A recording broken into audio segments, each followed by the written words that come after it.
इस्तेमाल करूंगा, मैं उनकी हड्डियों को इस्तेमाल करूंगा, मैं उन्हें शक्ति दूंगा, मैं उनमें सामर्थ्य को सिद्ध करूंगा। हालेलुया। तो मैं पढ़ती हूँ उत्पत्ति को हम बाइबल खोलेंगे। उत्पत्ति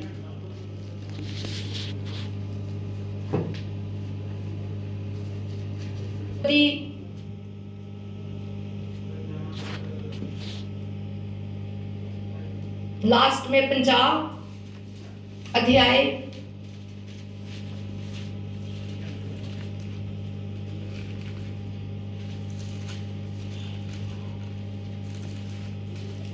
हम 24 वचन में से स्टार्ट करेंगे। 24 वचन को मैं पढ़ूंगी। 24 वचन, यूसुफ ने अपने भाइयों से कहा, मैं तो मरने पर हूं, परंतु परमेश्वर निश्चय तुम्हारी सुधि लेगा।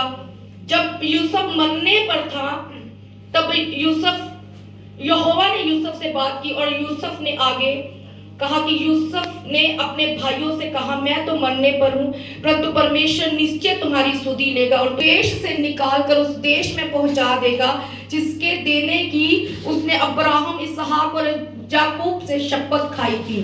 फिर यूसुफ ने इस्राएलियों से ये कहकर कि परमेश्वर ने निश्चय तुम्हारी सुधि लेगा, उसको इस विषय की शपथ खिलाई, हम तेरी हड्डियों को जहां से उस देश में ले जाएंगे। इस प्रकार यूसुफ 110 वर्ष का होकर मर गया और उसके शव में सुगंध रव भरे गए और वह शव मिस्र में एक संदूक में रखा गया। जानी कि परमेश्वर ने अपने दास की हड्डियों को कहां पर रखा? एक संदूक में, क्योंकि परमेश्वर ने कहा था जब मेरा दास मर जाएगा, मेरे दास मर जाएंगे। तो यूसुफ 110 वर्ष का होकर मरा तो परमेश्वर ने उसकी हड्डियों को इस्तेमाल किया। परमेश्वर ने उसकी हड्डियों को एक संदूक में रखा और वो हड्डियां कितनी कीमती थी।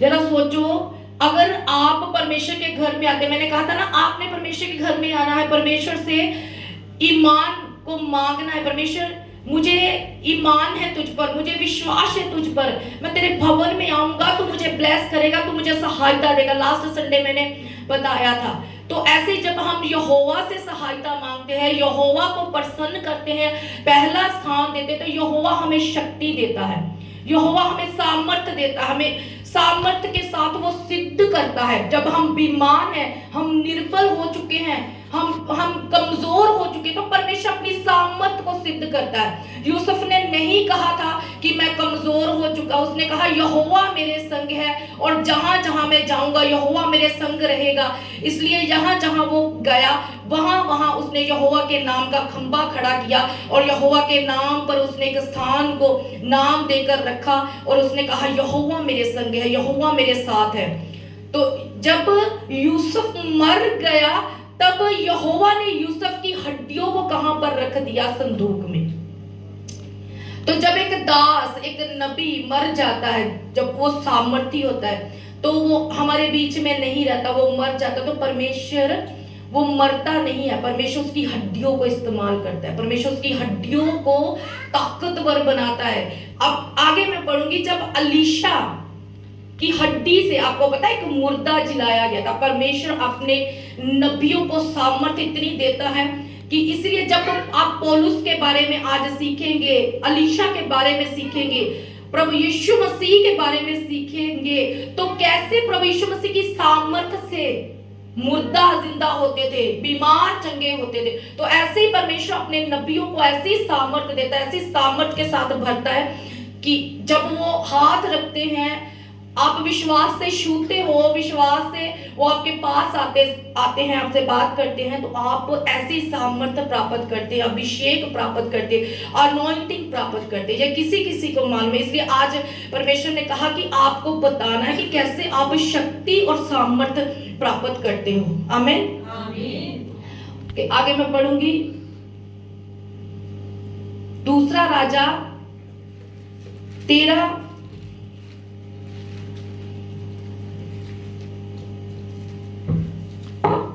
दूसरा राजा 13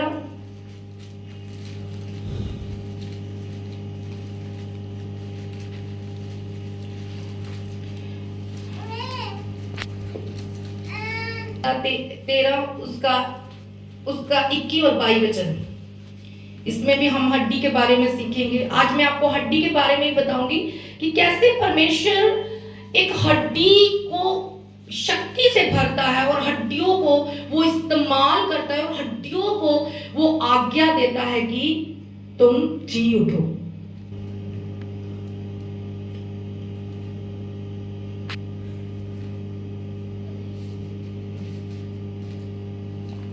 दूसरा राजा निकाल लिया सबने, दूसरा राजा उसका 21 और 22 वचन, उसमें लिखा, लोग किसी मनुष्य को मिट्टी दे रहे थे कि एक दल उन्हें दिखाई पड़ा, तब उन्होंने उस शव को अलीशा की कब्र में डाल दिया और अलीशा की हड्डियों से छूते ही वह जी उठा और अपने पांवों के बल खड़ा हो गया। अलीशा कौन था? परमेश्वर का नबी था। अलीशा मैं बताती हूँ, अलीशा जो था वो बड़ा ही सामर्थी था। उसने किससे सामर्थ पाई थी? एलिया से। वो एलिया के साथ रहता था, एलिया की सेवा करता था, एलिया के हाथ और पांव को धुलाता था और एलिया ने उससे बहुत बार कहा कि तू मुझे छोड़ दे, अब मैं ऊपर उठाए जाने वाला हूँ, अब तू मुझे छोड़ दे। लेकिन एलिया को ये मालूम था कि नहीं, ये परमेश्वर का नबी है, इसमें ताकत है, इसमें सामर्थ्य, इसमें मसा है, और जब मैं इसके साथ रहूंगा, मैं इसके साथ चलूंगा, मैं इसकी सेवा करूंगा, तो मेरी मेहनत व्यर्थ नहीं जाएगी, मेरा कोई भी काम व्यर्थ नहीं जाएगा।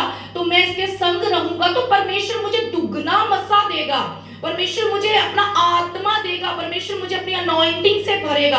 तो इसीलिए वो साथ साथ चलता गया। वो अलीशा, आप थोड़े खुले खुले होकर बैठ जाओ, खुले खुले, ये स्पेस को भी कवर कर दो।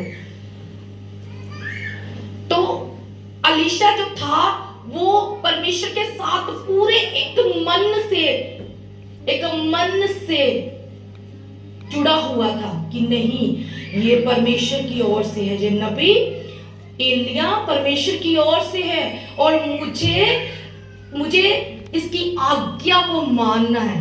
आज नहीं लोग मानते, आज आगे से लोग अगर कुछ भी बोल दो, आज मालूम नहीं है कि परमेश्वर के टास्क की रिस्पेक्ट कैसे करनी है, कैसे आज्ञा को फॉलो करना है, कैसे नबी की बात को मानना है। इसलिए हम धोखा खाते, इसलिए हमारी स्पिरिचुअल लाइफ ब्लेस नहीं है, इसलिए हम आगे नहीं बढ़ पाते, इसलिए दुष्ट आत्मा आकर हमें कमजोर करती है, इसलिए दुष्ट आत्मा आकर हम पर अटैक करती है, क्योंकि हम बात नहीं मानते। हम उस बात को व्यर्थ कर देते कि नहीं, जो कह दिया ठीक है, वो इसको कहने दो, ये तो कहता ही रहता है, ये तो बोलता रहता। आगे से अब ये सोचते हो कि नहीं, ये बात नहीं माननी, अब ये फॉलो नहीं करते कि मुझे माननी, अभी वचन फॉलो नहीं करते। कि एलिया ने जब अलीशा को कहा था कि मुझसे दूर हो जा, तो अलीशा नहीं हटा था, अलीशा उसके पीछे पीछे गया था और अलीशा ने वो मसा पाया था। वो मसा पाकर जब अलीशा मर गया, वही मसा, वही ताकत, वही सामर्थ जो अलीशा ने प्राप्त की थी, उसी सामर्थ, उसी शक्ति से उस मुर्दे को जब उसकी कब्र में रखा गया तो वो जी उठा प्रभु यीशु मसीह के सामर्थी नाम में। आमीन। तारीफ कर दो वचन की। तो कैसे परमेश्वर, आपको मालूम है कि ऐसे ही जब प्रभु यीशु मसीह प्रचार करते थे, आराधनालयों में प्रचार करते थे, जब प्रभु यीशु मसीह यरूशलेम को जा रहे थे, तो प्रभु यीशु मसीह ने कहा है कि गधे का एक छोटा सा गधा लेकर आओ, जिसकी मैं सवारी करूंगा, जिसमें कभी कोई चढ़ा ना हो, बच्चा था वो। प्रभु यीशु मसीह ने कहा उसको लेकर आओ, जिस सवार ना हुआ हो।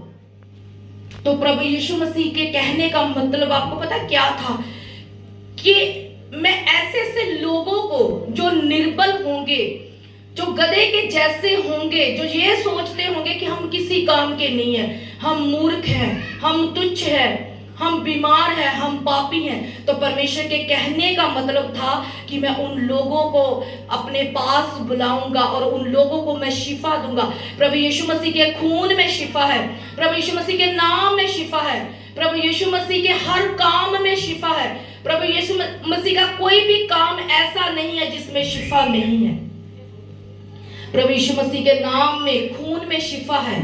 और आज इसलिए जब हम प्रभु यीशु मसीह का नाम ही लेते, प्रभु यीशु मसीह के नाम में चंगे हो जाओ, तो लोग चंगे होते हैं, उठकर खड़े हो जाते हैं। मैं चलने लगा, मैं देखने लगा, मैं दौड़ने लगा, मैं ऐसे ऐसे करने लगा। तो प्रभु यीशु मसीह का नाम महान है।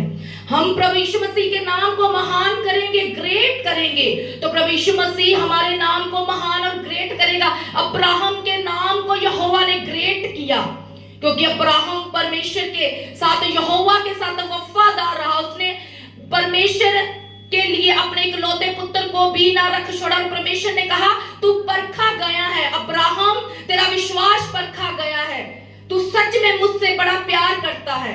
और परमेश्वर ने उसे कहा आप इसे हाथ मत लगाना। हुआ तो वो वफादारी ना। आप जब परमेश्वर के घर में आते हो, परमेश्वर को समय देते हो, परमेश्वर को टाइम देते हो, निकालते हो, सब कामों को छोड़कर खुदा के घर में आते हो, तो परमेश्वर उन सब बातों का न्याय आपकी लाइफ में करेगा। परमेश्वर देखेगा कि अब तुझे मुझे कैसे ब्लेस करना है, कैसे चंगा करना है, कैसे बढ़ाना है, कैसे बरकत देनी है। परमेश्वर वो फैसले करता है। आपके आगे पीछे परमेश्वर है, आप मानो चाहे ना मानो, आप सोचते नहीं हो। आप ऊपर देखते हो तो परमेश्वर है, आप अपने साथ देखते हो तो परमेश्वर है, आप आगे पीछे देखते हो तो परमेश्वर है। वो हर जगह पर आपके साथ है। अगर आप प्रार्थना करने वाले हो, वचन पढ़ने वाले, तो वो हर जगह पर आपके साथ है। आप भूखे प्यासे हो परमेश्वर के मसीह के लिए, अनॉइंटिंग के लिए, तो वो आपके साथ है। वो हर समय आपके साथ है। वो कभी आपको अकेला नहीं छोड़ता। आप परमेश्वर के घर में आते हो तो वो देखता है कि तू सच में मेरे घर में आया, तू सच में तूने सच में मुझे समय दिया, तूने समय को निकाला। तो वो कहता है नहीं, तू मेरा बेटा है, तू मेरे साथ है। अब मैं तुझे देख रहा हूं कि तू लगातार मेरी उपस्थिति में आता है, तू मेरी प्रेजेंस में रहता है, तू मुझसे प्रार्थना करता है, तू मेरे वचन को पढ़ता है। तो अब तेरी सिर दर्द मेरी सिर दर्द है। अब तुझे कुछ नहीं करना, अब जो कुछ भी करना है मुझे करना है। अब शिमशोन के बारे में देखते हैं। शिमशोन, न्यायों की पुस्तक 15 को निकालेंगे हम। न्यायों की पुस्तक 15,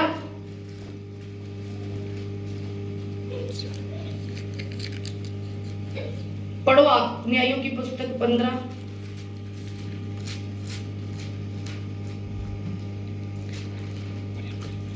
दिनों बाद गेहूं की कटनी के दिनों में शिमशोन बकरी का एक बच्चा लेकर अपनी पत्नी से मिलने ससुराल गया और कहा मैं अपनी पत्नी के पास कोठरी में जाऊंगा। परंतु उसके ससुर ने उसे भीतर जाने से रोका और उसके ससुर ने कहा मैं सचमुच यह जानता था कि तू उससे बैर ही रखता है, इसलिए मैंने उसका तेरे संगी से विवाह कर दिया। क्या उसकी छोटी बहन। न्यायों 15-16 वचन को शुरू कर दो। 16 को यहाँ पर ही नीचे 16।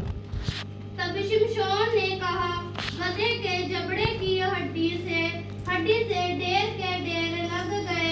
गधे के जबड़े की हड्डी ही से मैंने 1000 पुरुषों को मारा। देखो सुनो, शिमशोन ने क्या कहा न्यायों 15 और 16 वचन में। देखो मैंने गधे की जबड़े की हड्डी से, हड्डी क्या नाम आता है, हड्डी।